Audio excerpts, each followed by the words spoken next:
Dude, Josh, what's up, brother? How are you? Good, man. What about you? I am in warm weather, so I'm great. And I heard that you're wearing a beanie, so clearly you must be absolutely cold and living in the Arctic.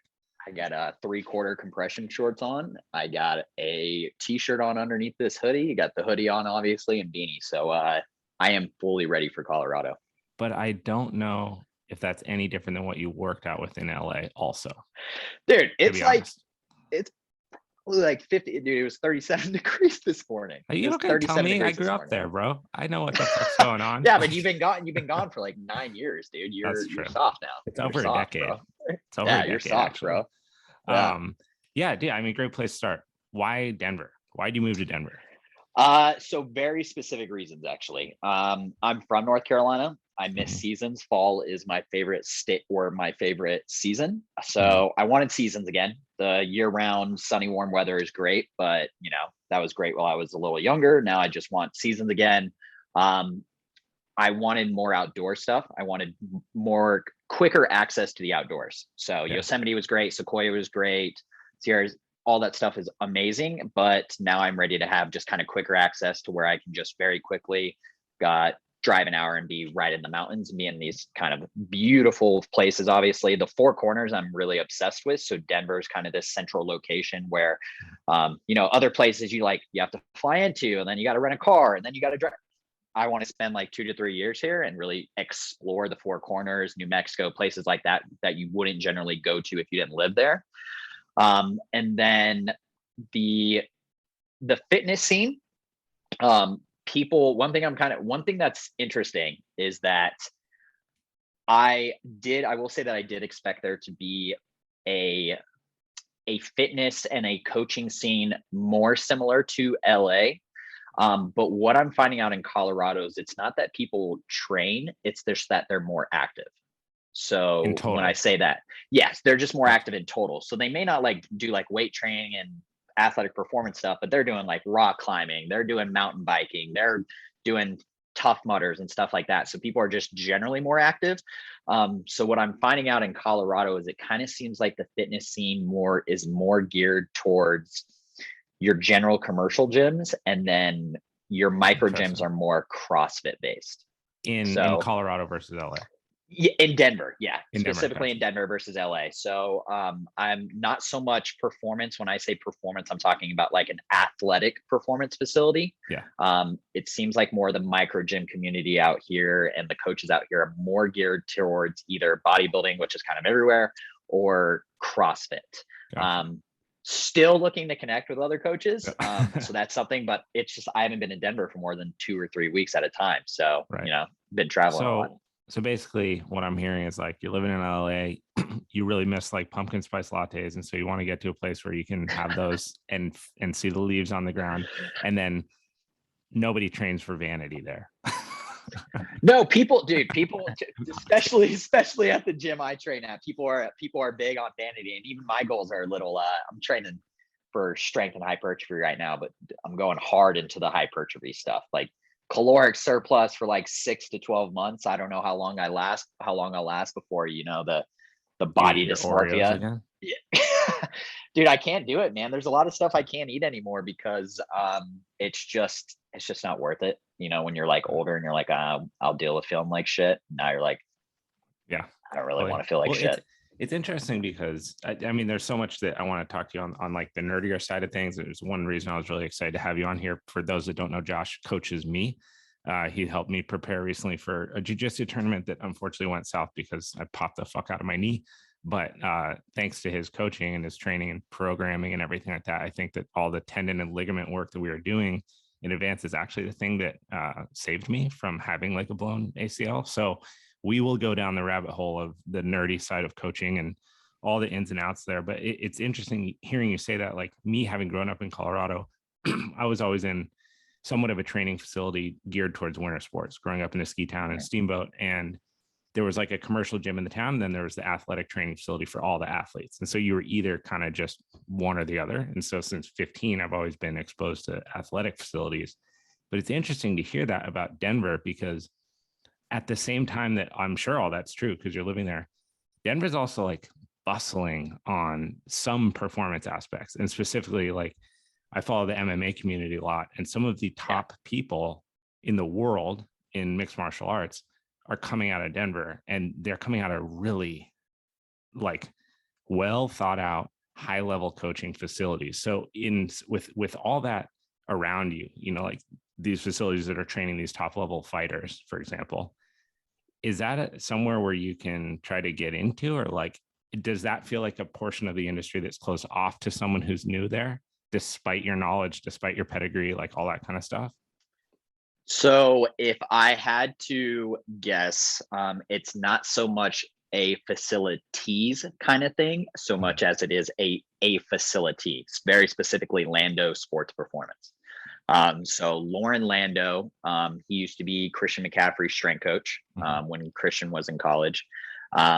He is now the Denver Broncos. I believe he's still the Denver Broncos head strength coach.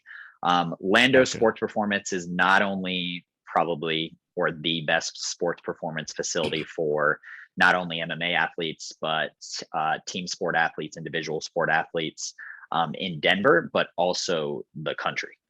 Yeah. So being able to, it all comes down to not only is it a phenomenal facility, obviously, top-notch coaches, top-notch curriculum, you know what you're getting. But you also have the aid of living at elevation as far as, you know, the whole train high, live low thing, you know, or live high, train low. Just be high all the time.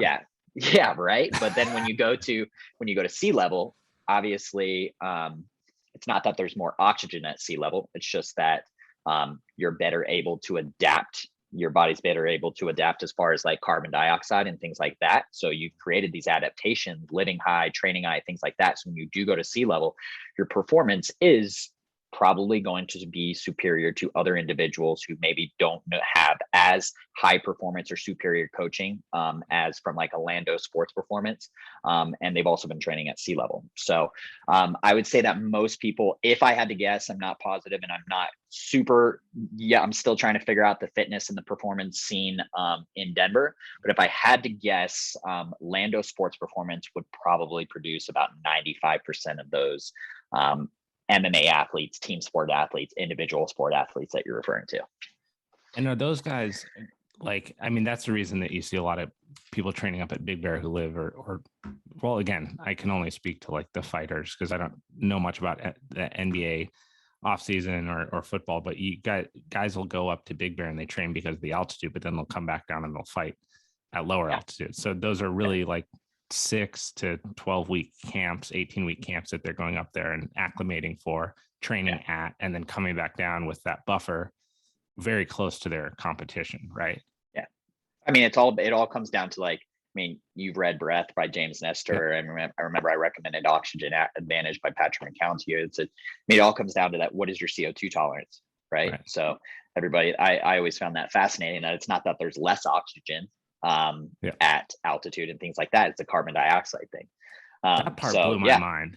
That part was so interesting. For those that haven't read this book, there's a couple of books. Deep by James Nestor is really fascinating. It's about free diving, but from following these free divers around for 2 years, he got fascinated with breathing and the adaptations that our body makes. So he wrote Breath, which Josh recommended to me, which is awesome. And then from that was also exposed to Oxygen Advantage, which is more on the sports specific kind of like conditioning side. But Breath is a fucking wild thing. And I've been really interested to talk to you about this because our careers, you know, so parallel at Equinox for the time that we were there, and we're exposed to so much at Equinox. And I think, for lack of a better word, it's a great place to start a career and learn things. But it's crazy looking back that something like Breath wasn't talked about as like a pinnacle piece of training, whereas I feel like you and I both recognize now at this point in our careers as individual athletes and then also as coaches, the like non-negotiable difference breathing and controlling your breath and breathing out of your nose makes for an athlete. Yeah. I mean, it comes down to, I always tell people when I recommend, I always say Breath by James Nestor gets you to buy into the idea of nasal breathing and CO2 tolerance. Oxygen Advantage gives you the protocols to actually improve your CO2 tolerance. So, it's like one's buy-in and one's like, okay, I bought in, I know this is important.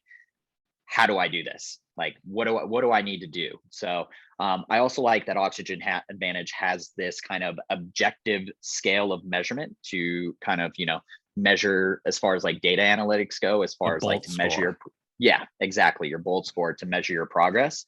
I really love that, as far as like, especially with like the breath holds upon exhales and stuff like that. I think it's all really fascinating. But I mean, you're right. Like, Rachel, my girlfriend, laughs at our bedtime routine is like 15 minutes long, because, we're washing our face, we're brushing our teeth. But then we got to put on, then we have to put on our nasal strip. Yep. And then we have to put on our mouth tape. So you got to rub the lotion away from your nose and your mouth so that everything sticks. And then you got to put on your night mask. You know what I mean? So I'm taking pictures of her, and she's like, if you put that on social media, I'll kill you. But I was like, we have the longest bedtime routine. I was like, but wait, we're gonna be age great. I mean, we've seen all the things. It's like the people who, as far as like, orthodontics and stuff like that go. And as far as dentistry, I thought it was amazing that, just simply like one of the surgeries that they do is simply just to open, pull this more out so that it's more pronounced, so that you can actually breathe, which will open up the top of your mouth, which will, like, it will actually physically change the structures within your mouth and allow you to, like, it's just, all that stuff is just so fascinating to me, and that they're affecting something else, not it directly, but affecting something indirectly related to breathing, which will automatically have a positive effect on the way your teeth are coming in, and et cetera. It's so funny because I'm like, I mean, I'm right there with you on the nighttime routine. Lauren laughs at me, but very supportively, because historically I've been like a terrible snorer. And that's why this book was so impactful for me. I mean, it doesn't mean that I never snore anymore, but this book changed literally, I'm not kidding, deep changed my life. It made me start to think differently about the nasal passageway, how we intake oxygen, the purpose of our nose just in general. It actually has a purpose. It's not just for smelling things and affecting taste. I mean, it has cooling properties and warming properties, and there's so many neurons and receptors in there that actually affect our experience. And 95, whatever percent, I don't even want to, quote percentages, because I'm going to say inaccurate information, but there's millions of people out there not even using it to breathe at all in the first place. I do want, before we get too in the weeds on this, because I could talk about breathing all fucking day, but this Bolt score. So my biggest gripe with Oxygen Advantage, especially coming off of Breathe, which I felt was definitely more of like it was more theoretical, and it kind of showed you like the big picture of like, hey, this is where we're at with whether you're an athlete or whether you're an average person who's trying to like get better rest. And then in Patrick McCown's book, who's a sought after person, by the way, like this guy cannot be credited more with being like a forefront voice in this whole genre. The Bolt scores just seems overly subjective to me, because let's take you or I, for example, right? If I give you a challenge, you're going to do the challenge, right? You're going to put everything just inherently because of your drive and who you are as a person. So this idea of like holding your breath on an exhale, and then the second you develop a desire to breathe, that you breathe, aren't you going to just naturally extend that threshold out without being able to recognize it? So your Bolt score will be like, I know it's not a be all end all, but I just always got frustrated with that as being the tool that is used to advance all the ideas in that book. What are your thoughts on that? So I think it simply comes down to, and this, I'm going to use a thing from business, is done is better than perfect. So in that sense, a metric of progress is better than a perfect metric of progress. Yeah. So is it going to come down to the individual? You have to, there's going to be a psychosocial component to it, as far as like who they are mentally, things like that. Can they push through? Do they want to push through? Are they going to, it's like being your own coach, right? Like being your own coach, that's super difficult to objectively create your own program, make your own adjustments on the day, tell yourself, oh, I need to back off, or do you need to back off, or you just need to press through?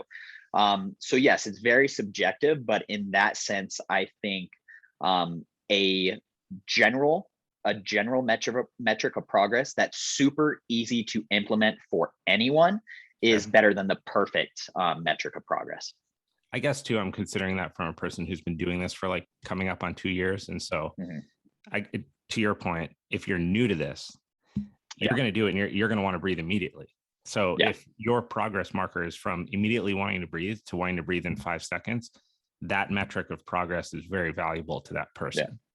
What do you feel like for you as a coach, as an athlete, as someone who trains clients, what's been the biggest impact in your life specifically that you've gained from changing the way that you think about breathing and implementing some of these practices? So a big thing is as far as how I approach conditioning, and then I would say definitely as far as how I approach conditioning. There's typically going to be 2 different types of clients. When it comes to conditioning, you have people who want to be super specific, and you have people who want to be super general.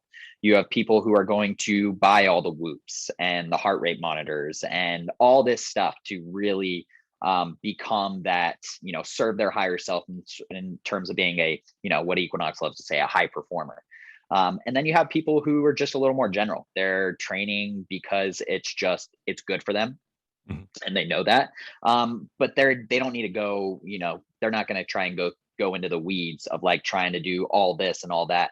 So when it comes to conditioning, I have 2 different types of people. I have people where I will prescribe conditioning and they're like, I'm going to wear a heart rate monitor. Like, let's do it. Like, I want to measure my 60-second heart rate recovery. I want to measure my extensive tempo stuff now versus I want to see my heart rate data in 12 weeks, in 24 weeks, whatever it is. Love that. Okay, awesome. I can get super hyper specific as far as instead of just saying rest 30 seconds or rest a minute, I can say rest till your heart rate reaches 120, things like that. So we can track those metrics of progress, and we can have even more metrics of progress. Instead of just kind of saying, okay, I think you're improving. We can average, your 12-minute assault bike test or your 1.5 mile run, and we can look at your heart rate data. We can look at your max heart rate compared to your resting heart rate compared to your time, et cetera. Then you have people who are a little more general. Okay. So in that sense, I still do not like, a lot of times it's like a coach will prescribe 3 sets of 12 and the client's like, okay, should it be easy? Should it be hard? Okay, that's why we have the rep, IRR, reps in reserve, or we have RPE. Within conditioning, I've kind of created a scale where I have nasal breathing intensity, talk test intensity, and then max effort. Okay, so what I did is I took all these conditioning methods that I learned in like the Bioforce Conditioning Specialist and 8 Weeks Out, Ultimate MMA Conditioning by Joel Jamieson.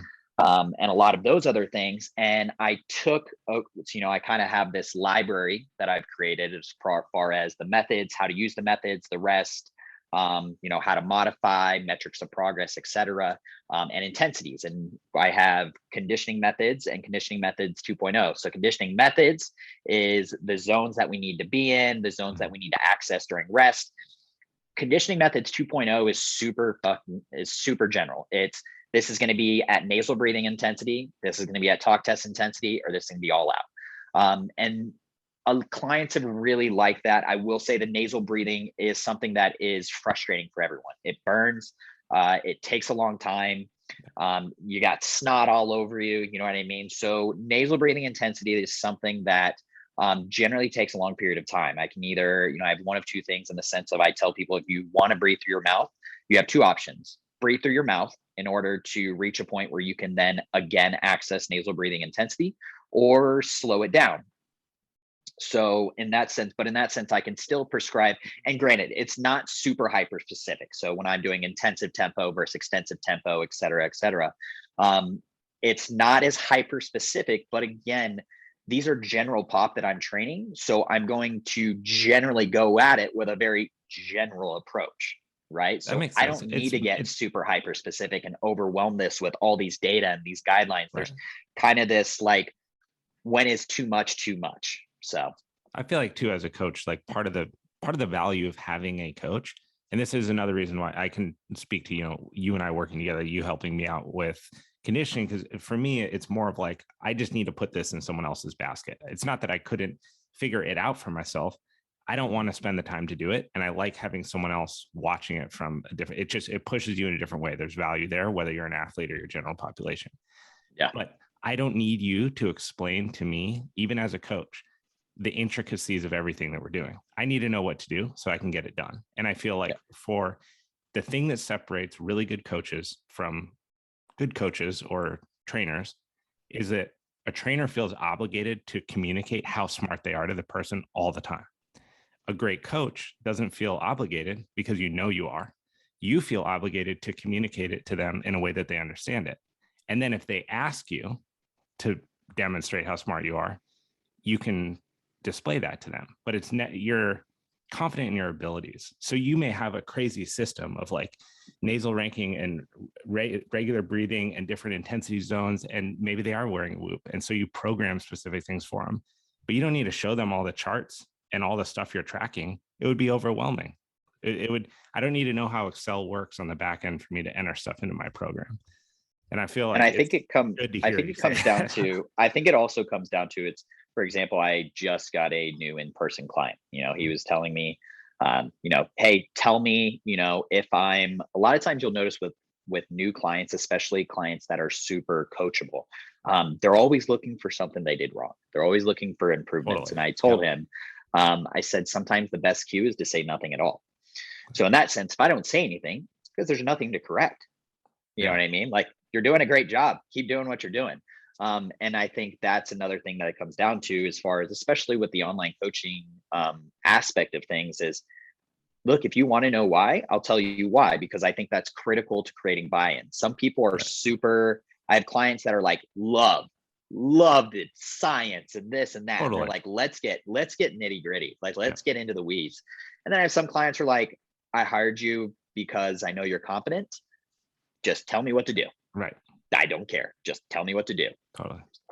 So when you're working with these people, and I find this an interesting thing about watching just trainers train in general. When do you let someone just work, and when do you correct? So for me, it's simply a matter of, it's like, I'm gonna pull a thing with compensations. Like, all right, like every younger coach, and even a lot of older coaches, they love to demonize compensations, but compensations are why great athletes are great. Just to explain to you, by compensations, you mean natural deviations that the athlete or the person has in a given movement. So if I'm squatting, right, and we know that FMS squat is like feet parallel, arms overhead, but I have a natural external rotation in my femur, you actually want to coach to that, because that's potentially a strength, or when to correct it. And you're talking about navigating that difference. So and what I'm saying is, like, for example, for a compensation, okay, a lot of people say, oh, there's a compensation, got to correct it. Right. Hold up. One, does the compensation increase their risk of injury? Right. It does. Okay. Maybe it's something we want to work on. We want to improve on. We don't need to necessarily, I don't like to say correct it. Maybe it's something we want to improve on.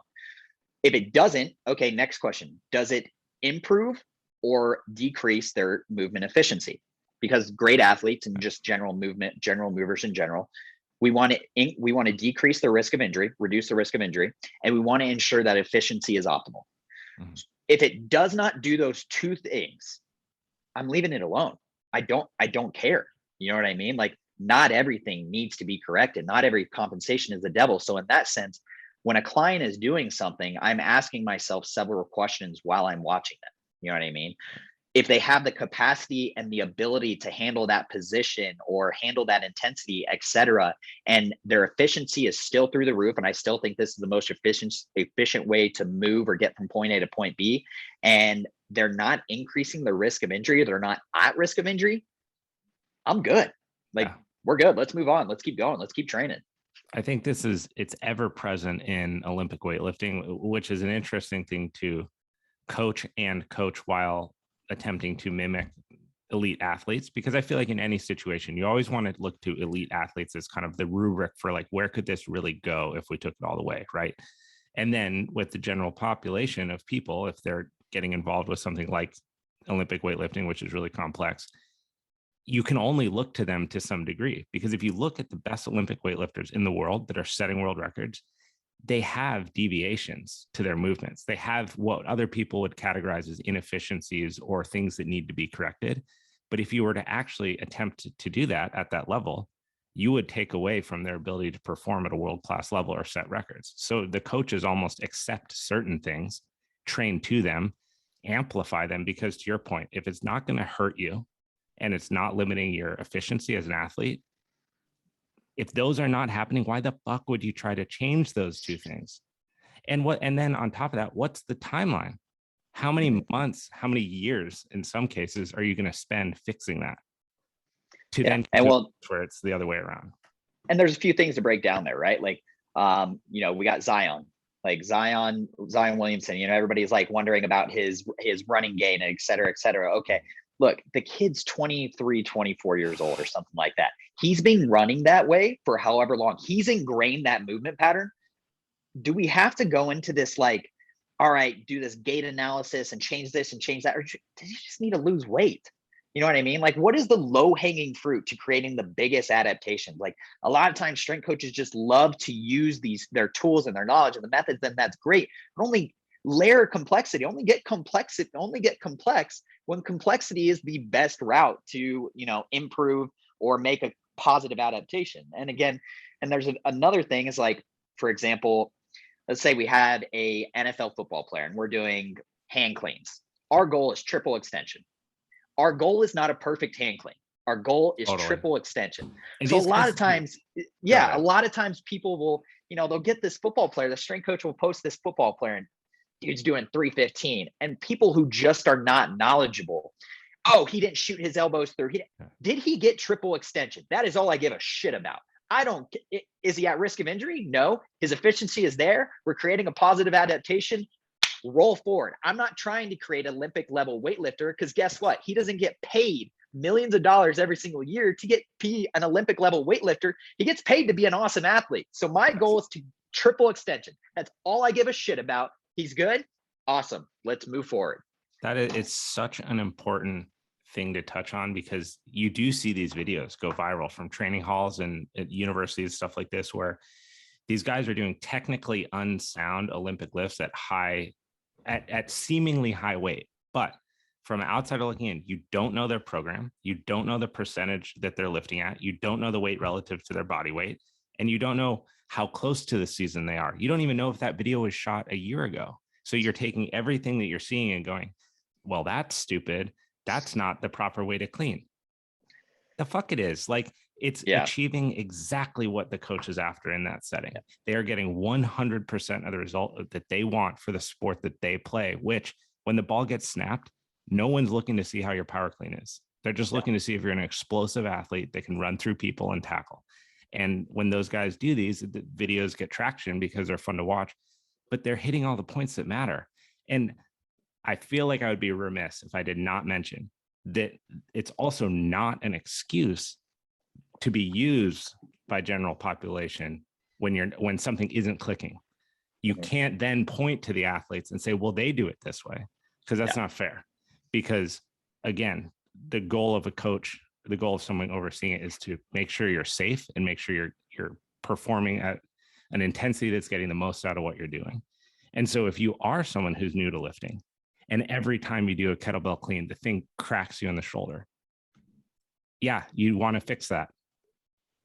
Yeah. Even if Derrick Henry's doing them like that in his workout, and it doesn't matter. 16 kilos hitting Derrick Henry's shoulders like throwing marbles at a stone statue, like it doesn't matter. Like I saw a meme the other day that was like, Derrick Henry is the player you made in Madden when you were a kid. Like, 250 something pounds, 4 or 5 flat, 40, it's like, good Lord. And it also all comes down to, like, I'm very, very big on everything is on an as you need to be, not as you can be basis. So looking at the pillars of performance, as fast as you need to be, not as you can be, not as strong as you need to be, not as you can be, because we got to recognize, like, every sport, or, depending upon if we're talking about general population, the things they want to do, we have general ideas of how strong, the mobility that they need at certain joints, etc., that they need to do the things they want to do or to be successful at the things they want to do. So in that sense, this is why relative strength and things like that, I'm big on relative strength for Gen Pop clients. Like, we have very general metrics of strength, flexibility, mobility, et cetera. And then we can get a little more specific by relating it to the things they want to do. You want to rock climb? Okay, you're probably going to need more overhead mobility and more strength in that overhead position compared to somebody else. If we have a wrestler, okay, what are the highest, it's like when I was programming for you, I'm going to look at jujitsu and see, okay, what are the most common injuries? What do I need to strengthen? What are the positions I need to put you in? Another thing is, we didn't do that because I obviously haven't seen you, but obviously with like ultimates or with MMA conditioning coaches and MMA coaches in general, you also have to look at the fighters' fighting style, cater the program to them, and then also look at their opponent and think about what is their opponent going to try and do to them, right? So there's a lot of moving parts that you're trying to, if you have a football team, what kind of offense are they? Are they a run and gun, or are they, more like slow it down? Basketball, same thing. Like, are we doing fast breaks, or are we more like slowing it down, really eating up the clock? Because that's going to help me better prescribe the conditioning and the intervals and think about the energy systems, et cetera, et cetera. It's I can speak to this specifically and the importance of it with jiu-jitsu, because I come from a background of skiing, right? And then, as you know, the weightlifting history of like competing in Olympic lifting and stuff like that, where the focus is do the most for one, whether it's a power exercise like a clean and jerk or a snatch, you're doing the most that you can possibly do for one rep on performance day. That doesn't really serve you that much when the resistance that you're dealing with is somebody trying to pull your arm away from you and you trying to pull your arm back to you. That is you can have the strongest clean and jerk, and when someone of equal size, equal strength attempts to do that to you, it's going to fucking suck. It's going to feel different. And knowing, we're talking about a very sport specific thing, like but to your point of strong as you need to be, not as you can be, is so valuable when it comes to sports, whether it's mountain biking, rock climbing, skiing, jiu-jitsu, Muay Thai, like it doesn't matter, because each sport has such different stress factors acting against you that you don't need to just only be able to deadlift progressively more weight forever. It's useless, totally useless. Sometimes the goal isn't so much, sometimes you get into a position where our goal is more so on strength maintenance. Like, you're good. Like, the answer we talked isn't about that. Yeah. Like Totally. the answer isn't more strength. You know what I mean? It may be, okay, like we have to look at the pillars of performance as far as speed, mobility, flexibility, strength, etc. What is your chosen sport? What are your goals? Where do your weaknesses or your limitations lie? Where do your strengths lie? Okay, you know what? Your strength is good, but your power, that could use some work. So let's maintain that strength. Or some cases, I'm okay with you losing a little bit of strength, because you're maybe you're already strong, but that's not gonna help you. And losing something in order to decrease an adaptation or a physical trait or a physiological trait that could better help you be successful in your chosen sport or goal, etc. That's up to the coach, right? Like, you have to determine. The answer isn't always more. Like, yes, we can get very general. A lot of people will say, like, when in doubt, get stronger. To a degree, I agree with that. Generally, just a very general approach. But when we're talking about in terms of individualized coaching, okay, that's not always the answer. And that's where the value of assessments come in. I feel like you've done a really good job with, since I've met you, as like becoming an outdoorsman. And I say this meaning like you've actually done some really cool stuff. You've made travel a really, focal point of your life. You've gone and you've done mountain biking in foreign countries and legitimate hikes. When I say hiking, I don't mean like you went and did Los Leones and then took some pictures at the top. You've gone mountaineering. You've hiked in, you've hiked out, you know what you're doing. You've, like, the list goes on and on. I don't think there's anything that you haven't like tried. How important do you feel like it is as a coach? And I asked you this specifically because I know you're book smart. I know that, like, from studying kinesiology and then just the way that you talk about training, you know what the fuck's going on a very granular level. But how important is it as a coach to take that type of knowledge and combine it with real life experiences of being on a hike, being on a mountain bike, swimming in deep water, like whatever those things are? I mean, I think it's important just because as far as like, it helps if you need to know the way things work, right? Like from a very, like, especially if we're talking about hypertrophy, we have to know about like myosin and actin and cross bridging and things like that. Okay. So that stuff is super important to know. We have to know that, like, the burn you get as far as like, you know, everything that's going on as far as like acidosis and pH and stuff like this. It helps to know what is going on from a very deep physiological level. But then I always tell people, like, fitness is cool, but fitness is really cool when you actually use it. Like a lot of people, it's like, nice arms. What can you do with them? You know what I mean? Like, and this is not to knock bodybuilders. Like some people they just want to look good, and that is great. But I am a very performance-based person in the sense of like, nice legs. What can you do with them? Like, but you can say that because you came from a bodybuilding background, right? I mean, you were involved in the most vein spray tanned to get on stage version of this, right? Like counting every piece of grain of rice that goes in your body and then getting on stage and flexing as hard as you can without popping out of your Speedo to like have people go, you're the best, right? Yeah. How the hell do you get to where you are from there? Like I've always wanted to ask you about bodybuilding. It's such an interesting world to me. It's one I was never exposed to growing up. I always came from like athletic performance. And then when I got to LA, surprise, 9 out of 10 people that you meet are either getting ready for a show or they've done a show. How did you get into that? How did you get away from that? What lessons did you learn there? What stuck with you? What do you do away with? Like, talk to me about that experience. So it's interesting. I mean, I originally started working out because, so I got invited to a combine when I was in high school, of the top defensive backs in the state. And I was like one of just a few white kids. Mm-hmm. So as a defensive back for the position that I was playing, it's, do you belong here? Like, do you belong here? And I held my own. And one of the tests was 185 pound bench press. And up until this point, I had always told my parents that I didn't need to train. I was already good enough. Super cocky. True. Yeah. Super cocky. And in front of every single defensive back that was there, the bar went down and it didn't go back up. Wow, nice. The single most embarrassing moment of my life. So the next day, my dad, it was funny, on the way home, my dad didn't say anything. And we get home and he goes, so we're getting you a gym membership tomorrow? Yeah, we are. Yeah, we're going to be in the gym. So it started off, as this like, all right, I want to become a better football player.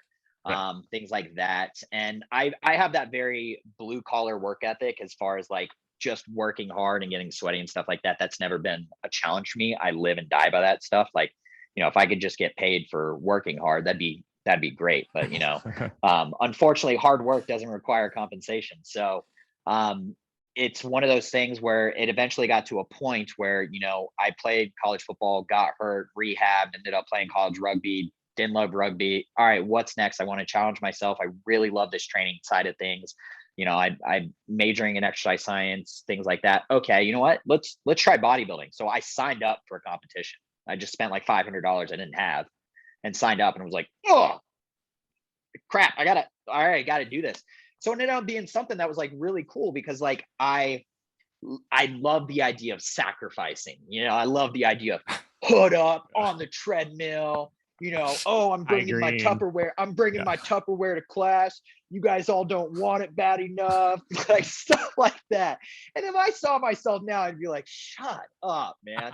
But shut up. Yeah. But it was cool, man. Like I ended up, I was fairly successful. I got sponsorships, like a major sponsorship that like, gave me money each month and paid me to fly to expos, and they paid for competition fees and got a pro card and was in magazines, and it was cool. But what did that do to your ego? So the body dysmorphia was really bad. On I like had a to comparison level, or so it got to the point where if I didn't have veins in my abs, I thought I was fat.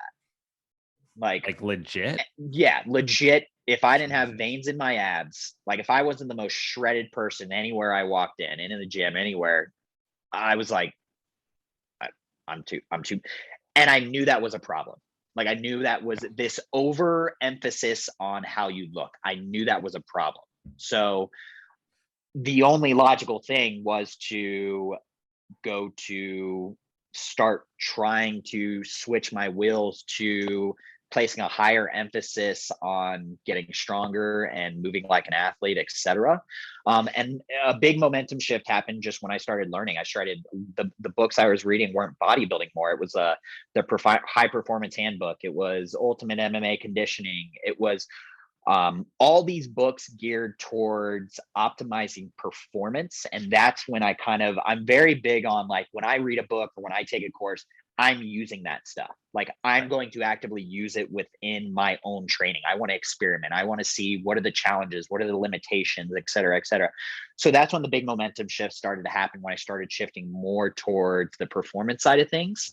And understanding that it's kind of hard to get stronger when you're 6% body fat all the time. You have no sex drive, things like that. Like it's just not, you start looking at, okay, nutrition needs to be two things: sustainable and adaptable, and this is neither of those.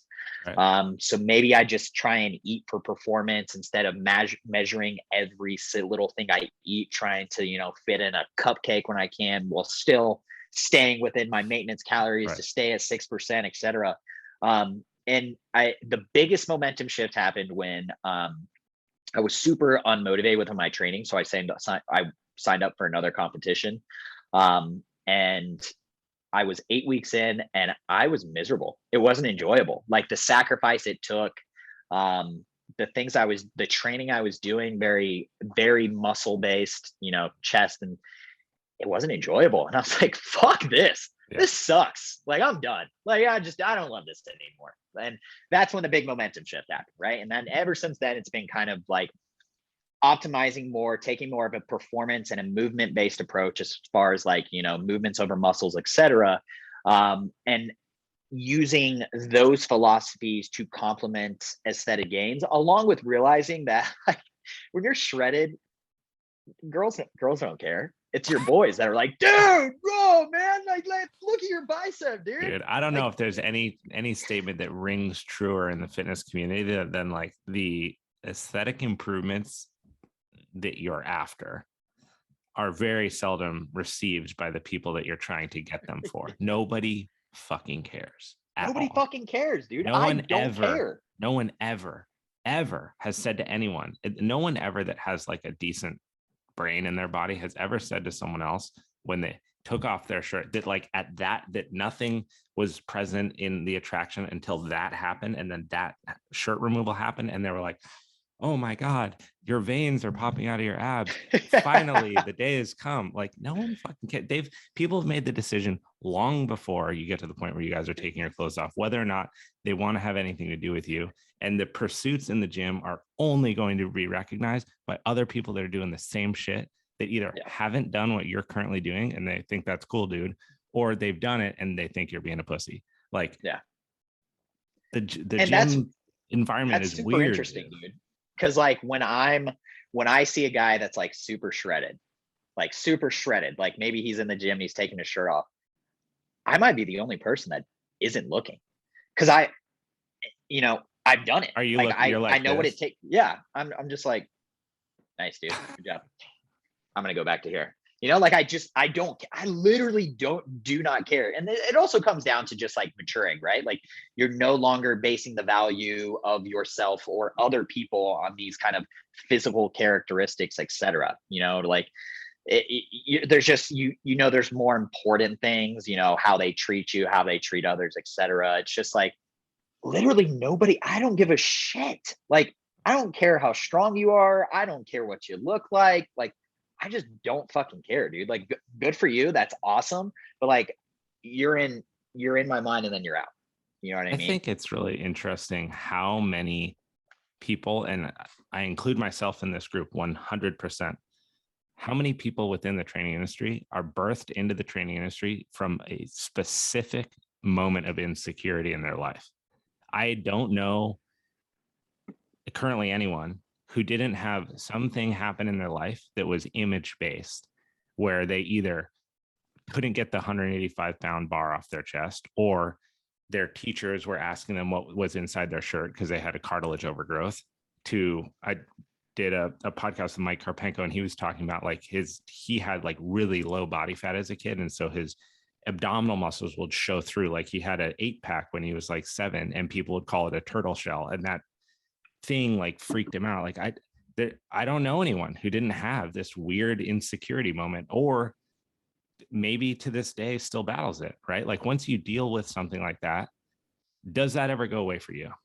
Do you ever have a day where you're not thinking on some level about like food intake or body image or something like that? Not at all. 100%. Like it's I don't call it body dysmorphia anymore, because before it was how I valued myself, and it made a significant negative impact on how I valued myself, and how I saw myself. Now, yeah, would I like to be like a little bigger or a little more cut? Fuck yeah. But like, I've become better at handling those thoughts and handling those emotions and saying, you know what, we're good. Like, you're training for performance. Like it's okay that you're not shredded. And then you also say that it also comes back down to, I don't give a shit what anyone else looks like. They don't give a shit what I look like. Right. Like, you're just like, nobody cares.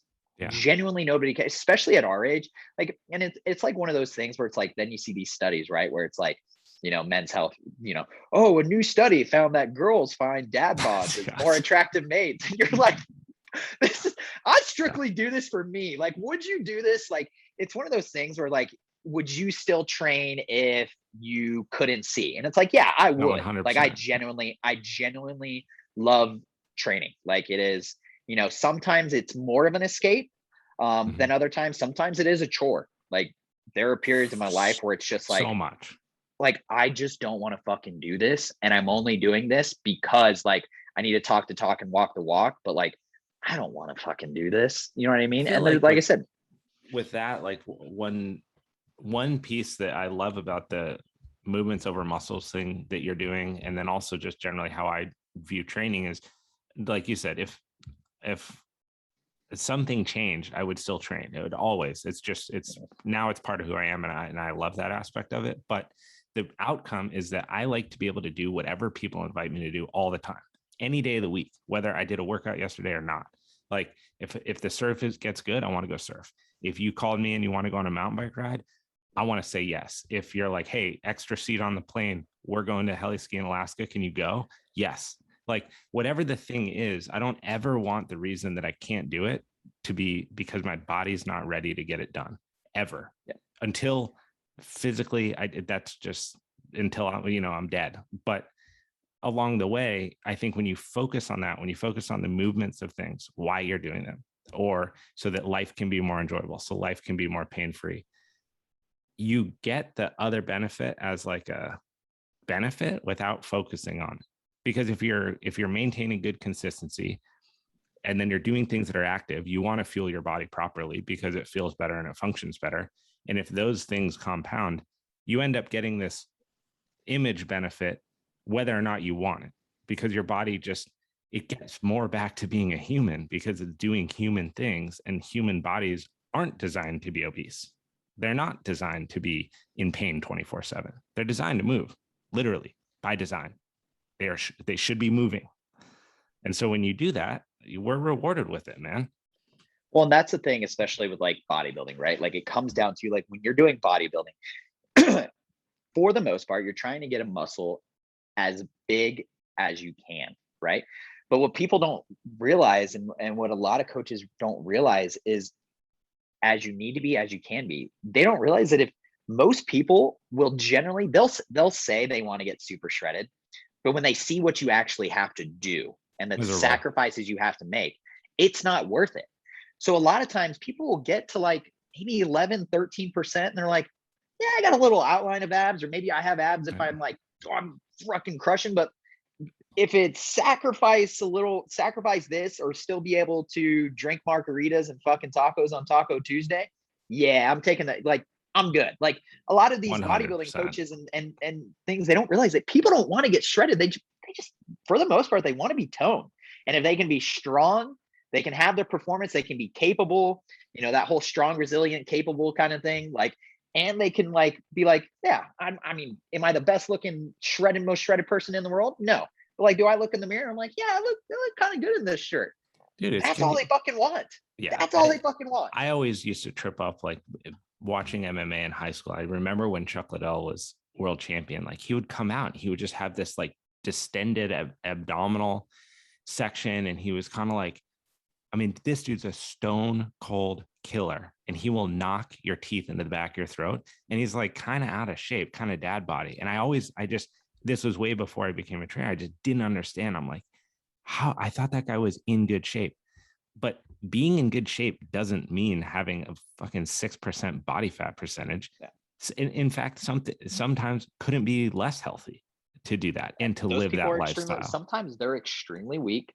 Their gut is absolutely fucked. Their endocrine system is all over the fucking place. Like, you know what I mean? Like, things just happen. Like, we associate health with so much of this, we associate health with this aesthetics, but a lot of times, man, it's like, that's not what it comes down to. Like, it's very rarely it's just that they found what works for them.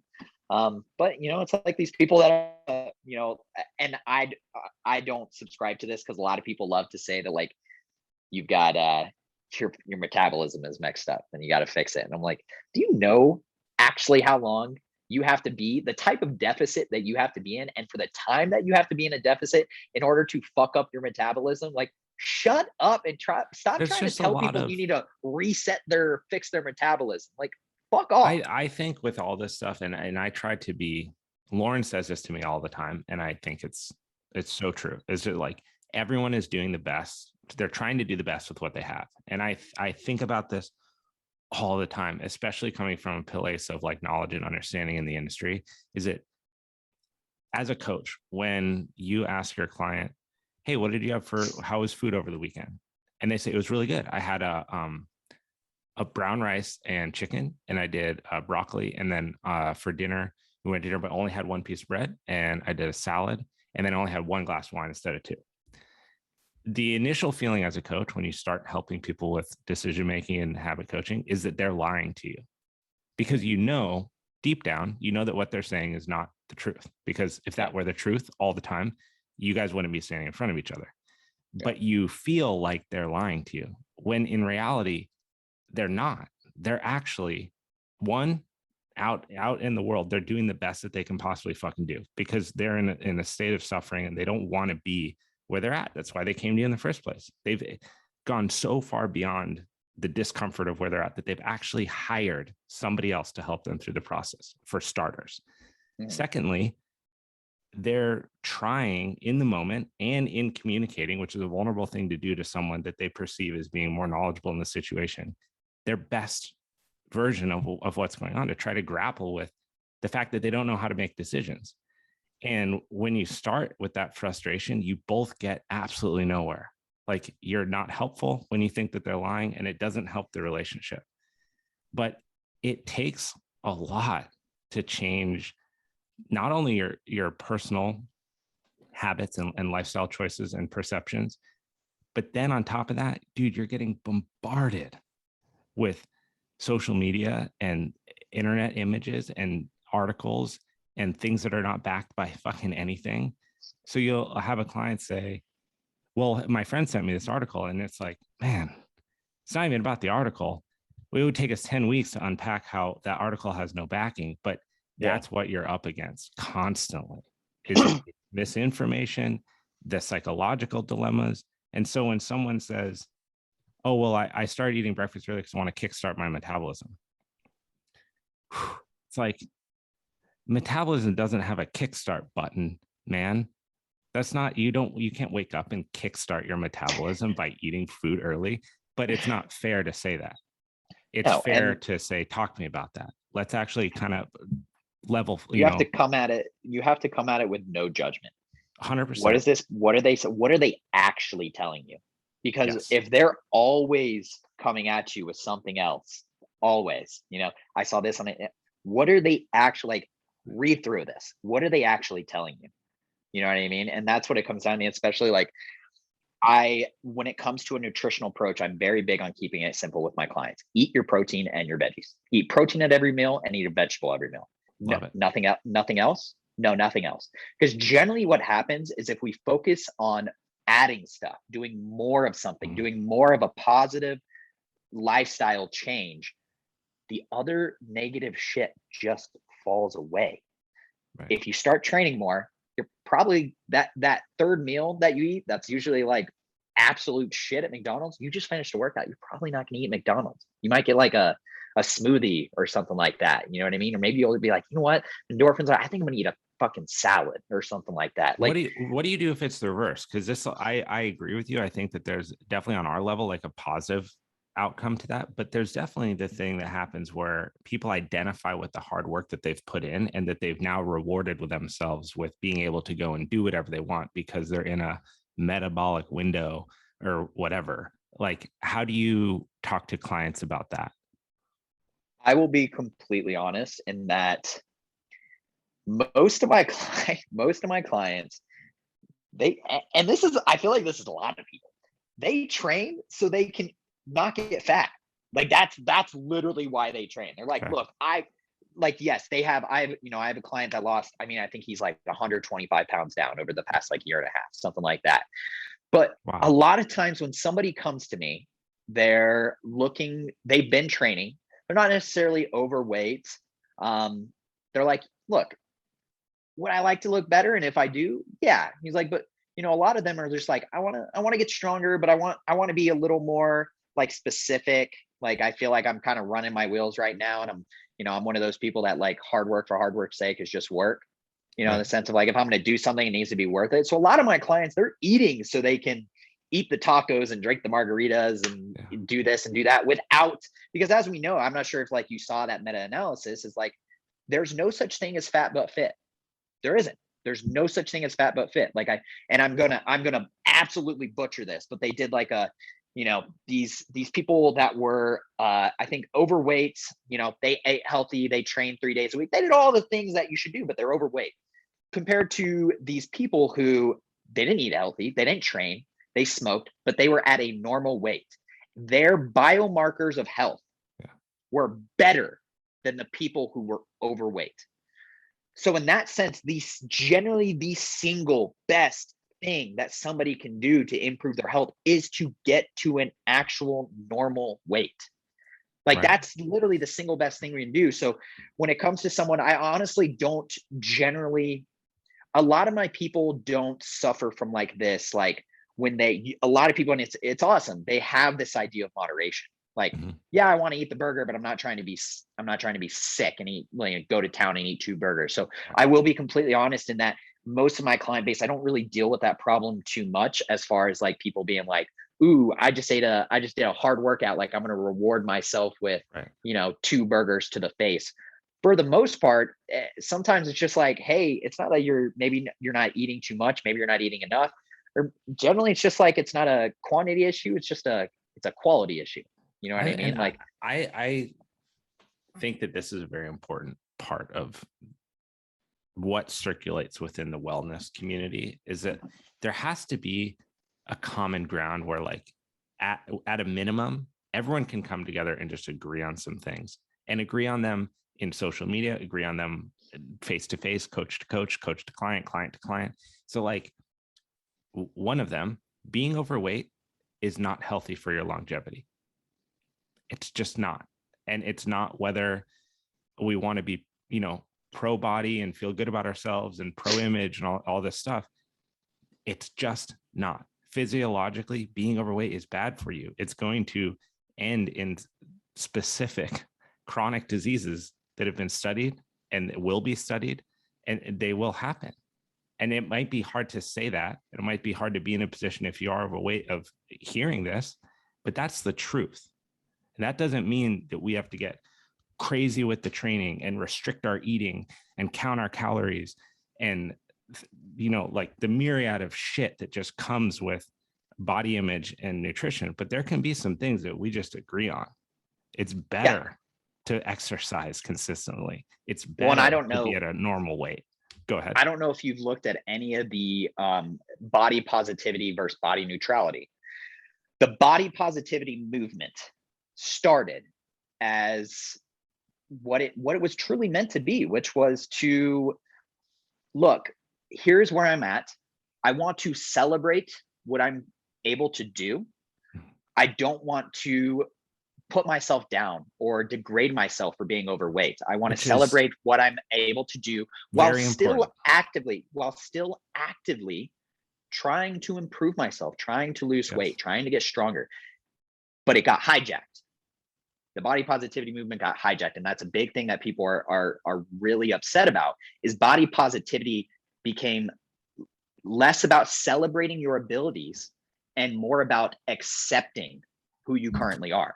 So body positivity, like all these celebrities and Lizzo and stuff like that, it became, and no, I don't believe in, like, you know, you should never, ever, ever put somebody's value, you know, attribute the value of a human being to their weight or what they look like. That's no. But what body positivity became is it became the acceptance of, this is who I am. This is how big I am. That is okay. And I'm not going to do anything to improve on it. I'm going to keep eating my burgers. I'm not going to work out. So they changed it to body neutrality because they were pissed off, because that's not what they were trying to do. What they're trying to do is, yes, I am overweight. I'm going to celebrate what I'm able to do. I'm not going to attribute my value as a human being to my weight or how I look, but I'm still actively trying to lose this weight, trying to become a better person, trying to do things that serve my higher self. And that's the whole thing of the body positivity movement, is no longer what is originally intended to be about. And so they changed it to body neutrality. And I found that super, super interesting because, you know, like I said, like it's insane and it's sad that people have hijacked this movement to basically accept the fact that when you're overweight, you are going to die earlier. Your biomarkers of health are much higher. You know, your cholesterol is through the fucking roof. Your blood pressure is through the fucking roof. Your resting heart rate is through the fucking roof. Yeah. Like things like that. Like, no, like we're not saying that. We're not saying that like you need to accept that. Like that's not what we're saying. But you're saying like that's okay, and that's not right, because I'm tired. I'm from the South. I have friends whose moms and dads have died because they were simply overweight. Like they were overweight. They ate like shit for too long a period of time, and they ate themselves to death. And it becomes one of those things where like it's not about you tattooed on me. And like you have people that love you. So if you want to accept it, that's I wanted to say that's great. It's not.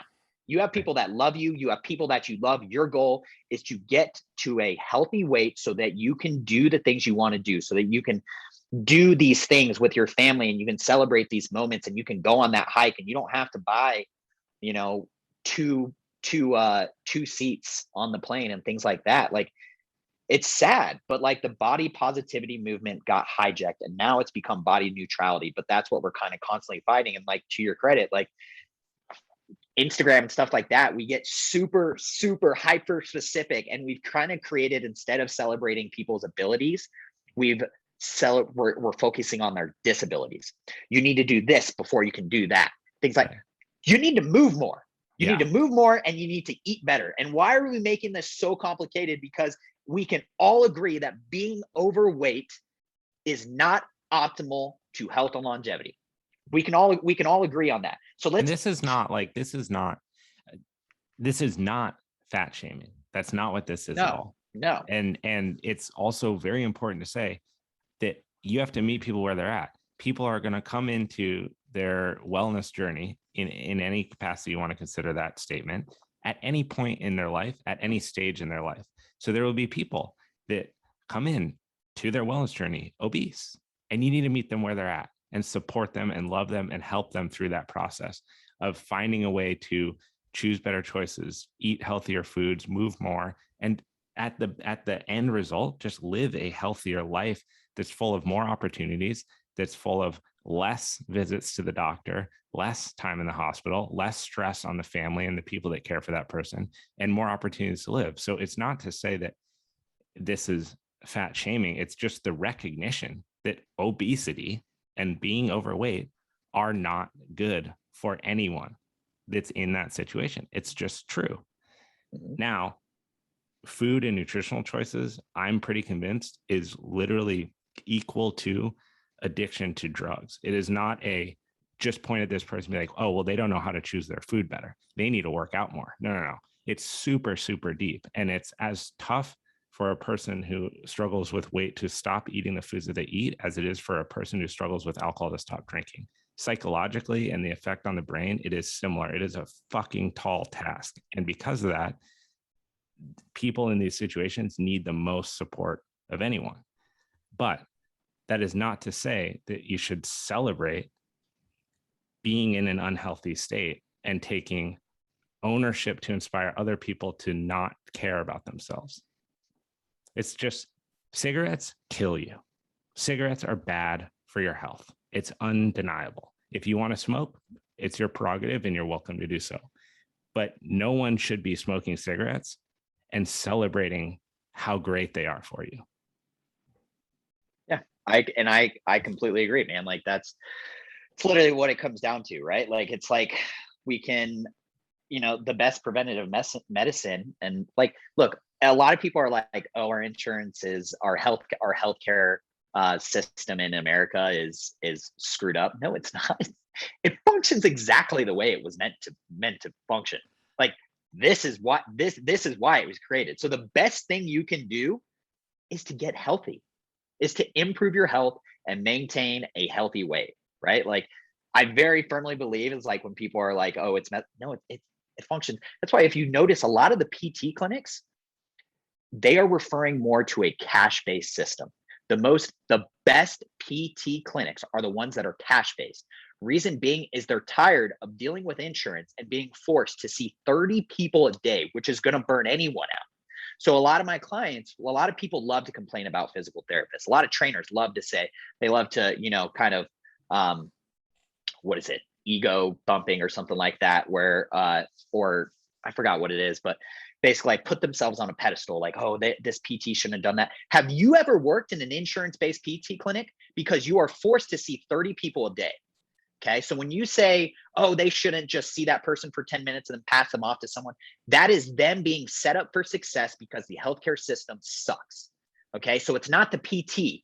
The PT wants to do better. And I know a lot of PTs that open up their own cash-based thing because they are tired of seeing 30 people a day and only being able to spend 10 minutes with that person and then having to pass them off to somebody else. You tell me, you and I have both done it, dude, where we've done 200 sessions in a month, 150 sessions in a month, and you're doing 40. That burns me out, like burns you out. So imagine seeing 100 people a week. You know what I mean? Like if you're doing 40 sessions a week, you're probably seeing 10 people 2 to 3 times a week. Imagine seeing 100 different people and then trying to keep up with the things they said, the psychosocial analytics, as far as like the psychosocial background of that contributes to their pain and their injury, etc. You know what I mean? Like we know that pain is a compounding factor, and it's just that somebody just feels pain.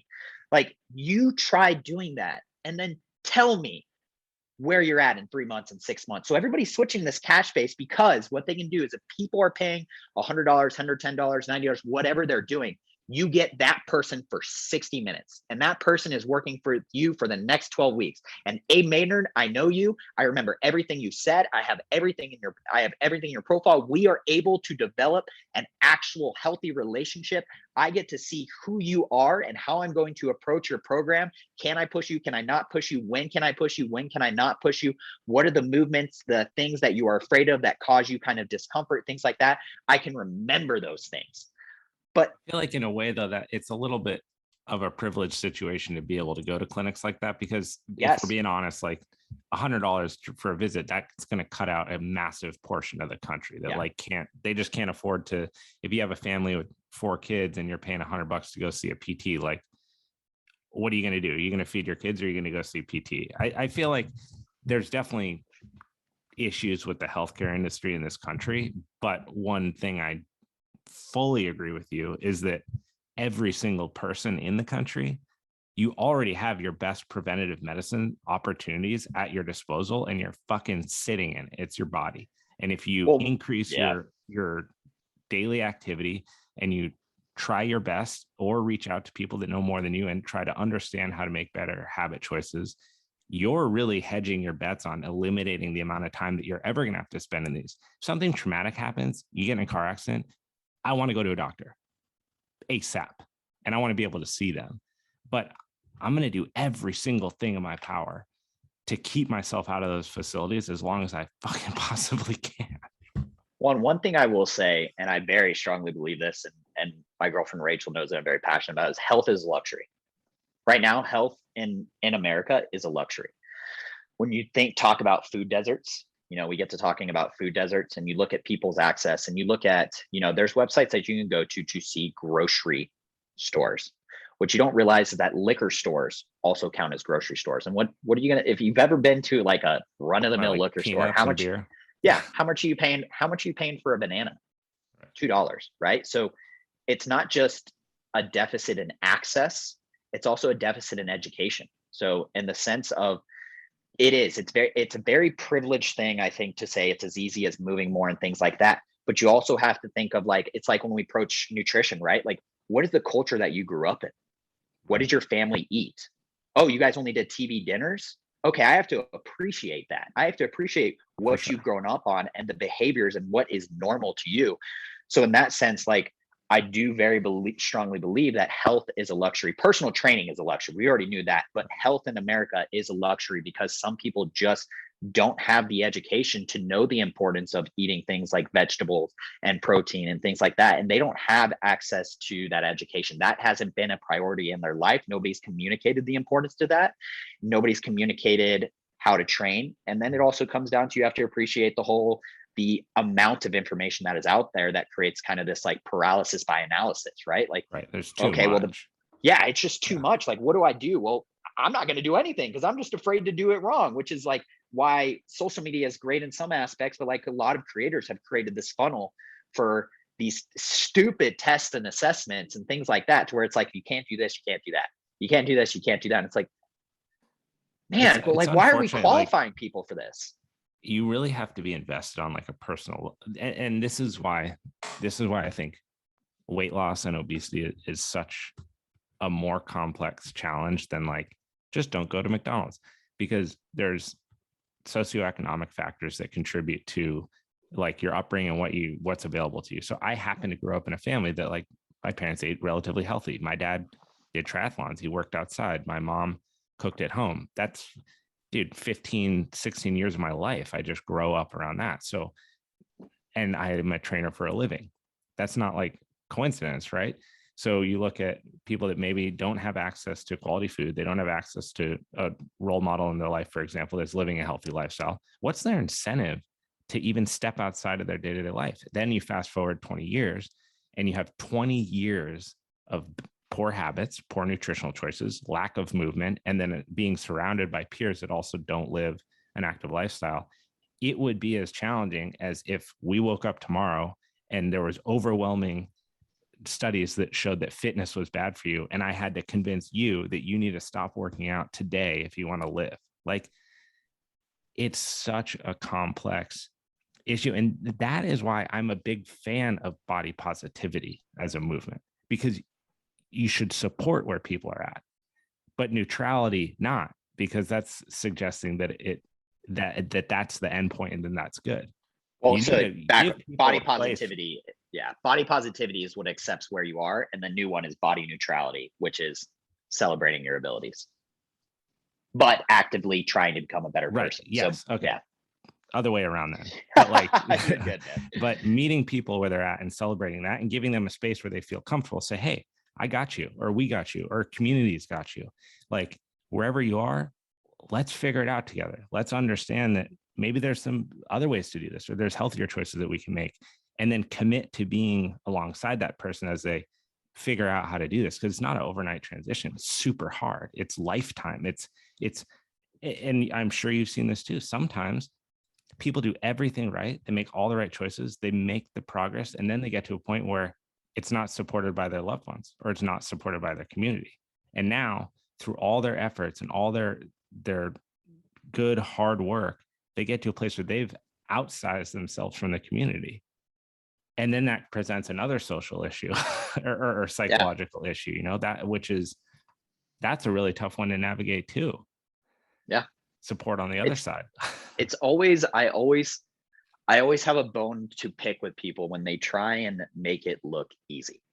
Saying eat protein and vegetables every single day, I always tell my clients, look, I know that on paper, eat protein and veggies at every meal seems easy. Right. But in actual application, it is not. Like knowing protein sources, knowing what you have available. Oh, you're on the go. Oh, you're traveling, things like that. Oh, well, I mean, who has this? Who has that? What should I order? How should I order? Like, there's so many things I go to, and that's why I have a bone to pick where people are like, it's easy. No, it's not. Like it's easy to say it. Like I can just say I want to become a professional snowboarder. Okay. But to actually do it and put in the time and put in the work and educate myself, that is not easy. So I always have a bone to pick. And that's why like I feel like people get super frustrated, because it's easy for you because you've built those habits and you've built those routines, and those are a part of you. It is easy for me to train 3 days a week and eat protein and vegetables because I built those habits and I built those routines. But to somebody who grew up maybe in an area where they didn't have the education of how to eat, maybe they didn't have a grocery store even within driving distance, maybe they didn't have a car, maybe those priorities have not been communicated to them, and they grew up watching their family eat TV dinners. No, you need to empathize. Like you said, meet your clients where they're at. Like meet them where they're at. Don't talk to them as if they should know this or 100%. They should have. Like, no, that's not what it comes. That's not your job, dude. Your job is to appreciate who this person is, their background, what are their limitations, and what is the low hanging fruit. Like, what are you going to do? Tell them to eat protein and vegetables, do this, do that. It's like a cue, right? Like, it's like when you tell somebody to squat and you're like, keep your chin tucked down, keep your chest up, keep your knees driving out, screw your feet into the ground. And somebody's like, oh my God, I don't even know what I'm doing right now. And it's like, it's the same thing with behavior change. Just sit down, like, dude. Just sit down. Sit down. Like, quit trying to do that. Like, focus on 1 to 2 things and build those habits and build those routines. Tops. And those should be layered upon each other. Like layering, it's like with exercise, we layer complexity. With behavior change, each routine, each behavior should build upon the previous till we've kind of created. And like I tell people, like all my online coaching clients, like you have to sign up for 12 weeks at a minimum. At a minimum, you have to sign up for 12 weeks, because in most people, it's going to take me 6 months to a year. I'm not a get fit quick trainer, because that's not what I'm trying to sell. It's also not like real. Like I'm trying to create sustainable habits. I'm trying to educate you. So it's like when we used to be at Equinox, and it's like, oh dude, so I think I'm just going to do like 2 sessions with you and, kind of take that. No. Yeah, no, don't even waste your money, man. I really want to be respectful of your time here, because I know you got to jump, but I'd like to ask you, because, I didn't know the conversation would go here. I think all the things we talked about are so great and so interesting. Where do you what do we do with all this? How do we go from just being people, like that are in this industry that help one-on-one clients, or maybe you have a way to reach more via an online opportunity? Like, how does the world get to a place where more people are living a healthier lifestyle? I mean, I think you have to empathize and you have to simplify. Like, quit trying to make everything like you constantly when you make content and things like that. Can this be simpler? Can this be simpler? Can this be simpler? And then once you literally cannot make it any simpler, then churn out that content. But it's like stuff like that. It's like, quit trying to use these long fucking words like creatine kinase and what. No, I don't give a shit, dude. I'm already assuming that you know what you're talking about. Talk to me in a way that I can understand and give me actual things that I can apply into my own life. But quit trying to come at me to where I'm like, hey, can I get this anatomy and physiology book? Because I have no idea what and I say that because that's what I used to do. I was so like, I wanted people to know I was smart. So I would come at them and say this long word and that long word, you know what I mean? But it's like, you need to empathize with where you need to empathize and appreciate that a lot of us are like, you know, like I'm very privileged. I'm a white male and I grew up in a good home where I really didn't have to worry about money too much. So appreciate where people are coming from, learn to empathize with people, and then simplify.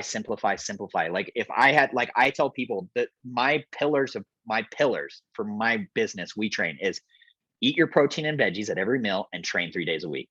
That's as simple as I can possibly freaking make it. If you do that, if you eat your protein and veggies and you train 3 days a week consistently, you improve your chances, but you improve your chances of increasing your biomarkers of health, but also just generally reaching your goals. Like, people love to do as much as they can.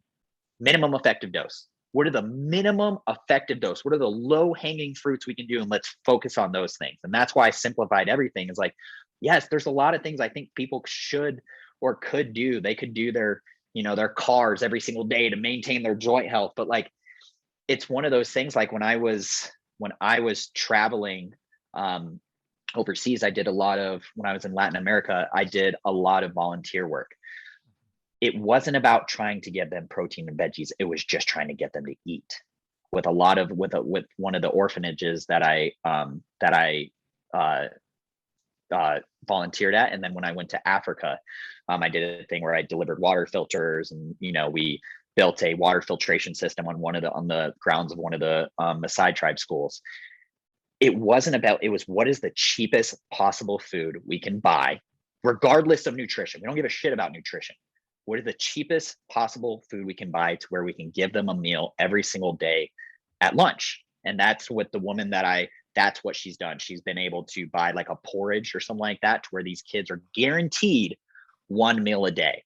So it's like, look, quit trying to, and obviously in America, it's going to be a different story. It's completely different story compared to over Maasai tribes in Africa and things like that. But like, what are the simplest things that we can do and that we can communicate people that they can do and immediately implement? And let's just go with that. And it's like branding, right? Like, branding is consistent. Like, do it every single day. Like, I'm posting every day, like We Train Teal. I want people to know that Teal is We Train. Like, I'm going to shove it down your throat, right? Like, for coaches and trainers, what are the simplest things people can do? And let's just run with that. Like, let's not get complex until we absolutely have to. And what would you say to someone that's bombarded with just too much stuff on social media, and they're trying to sift through this and they're trying to figure out, like, maybe they hear you and they want to implement some of those things. They want to eat their veggies and protein, and they want to exercise 3 days a week, but then they get a 6-minute ab hit, or then they see some influencers doing this or that. Like, what insights or recommendations do you have towards someone like that to help them navigate the landscape of social media to come out on the other side with like a valuable takeaway? Number one is find someone you trust. Simple as that. Find someone you trust and follow their advice, but understand that it's consistency. Yeah. Consistency over intensity. That's one thing you don't have to have the best workout every single day, and it's not realistic to do that. But if you train 3 days a week for 12 plus weeks.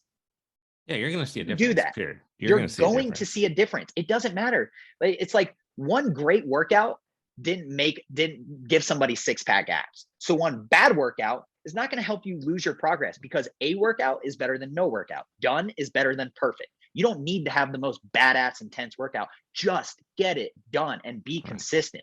Like, follow the same thing for an extended period of time.